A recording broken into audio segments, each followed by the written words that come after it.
Hallelujah. യേശുവേ നന്ദി, യേശുവേ ആരാധന. എൻ്റെ പ്രിയപ്പെട്ട സഹോദരങ്ങളെ, ആത്മാവിൻ്റെ ദൂത് എന്ന ശുശ്രൂഷയിലേക്ക് യേശുവിൻ്റെ നാമത്തിൽ നിങ്ങളെല്ലാവരും സ്നേഹപൂർവ്വം ഞാൻ സ്വാഗതം ചെയ്യുന്നു. ഒരുമിച്ച് പറഞ്ഞ ഹല്ലേലൂയ.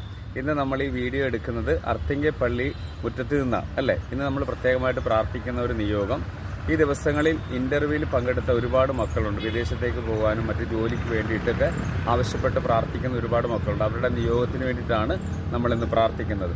സ്വർഗസ്നായ ഞങ്ങളുടെ പിതാവേ, അങ്ങയുടെ നാമം പൂജിതമാകണമേ, അങ്ങയുടെ രാജ്യം വരണമേ, അങ്ങയുടെ തിരുമനസ്സ് സ്വർഗത്തിലെ പോലെ ഭൂമിയിലുമാകണമേ. അന്നു വേണ്ടുന്ന ആഹാരം ഇന്ന് ഞങ്ങൾക്ക് തരണമേ. ഞങ്ങളോട് തെറ്റ് ചെയ്യുന്നവരോട് ഞങ്ങൾ ക്ഷമിക്കുന്ന പോലെ ഞങ്ങളുടെ തെറ്റുകൾ ഞങ്ങളോട് ക്ഷമിക്കണമേ. ഞങ്ങളെ പ്രലോഭനങ്ങൾ ഉൾപ്പെടുത്തരുതേ, തിന്മേന്ന് ഞങ്ങളെ രക്ഷിച്ചുകൊള്ളണമേ. ഹല്ലേലൂയ.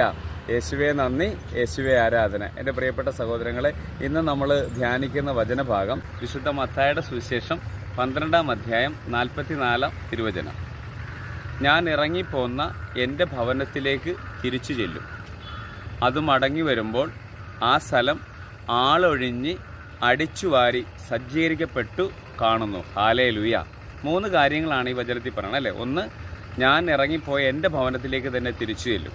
2, ഞാൻ ചെല്ലുമ്പോൾ ആ സ്ഥലം ആളൊഴിഞ്ഞ് സജ്ജീകരിക്കപ്പെട്ടതായി കാണപ്പെടുക. ഇപ്പം നമ്മുടെ ആത്മീയ ജീവിതത്തിൽ, വിശ്വാസ ജീവിതത്തിലൊക്കെ നമ്മൾ വരുമ്പോൾ, പ്രാർത്ഥനയിലും വിശുദ്ധിയിലും ഒക്കെ നമ്മൾ നടക്കുമ്പോൾ നമുക്ക് നല്ല സ്നേഹവും സന്തോഷവും, എല്ലാവരോടും നല്ല സ്നേഹവും. പക്ഷേ പള്ളിയില്ല, പ്രാർത്ഥനയില്ല, വിശ്വാസം ഇല്ലാതെയൊക്കെ വരുമ്പോൾ എന്ത് പറ്റും?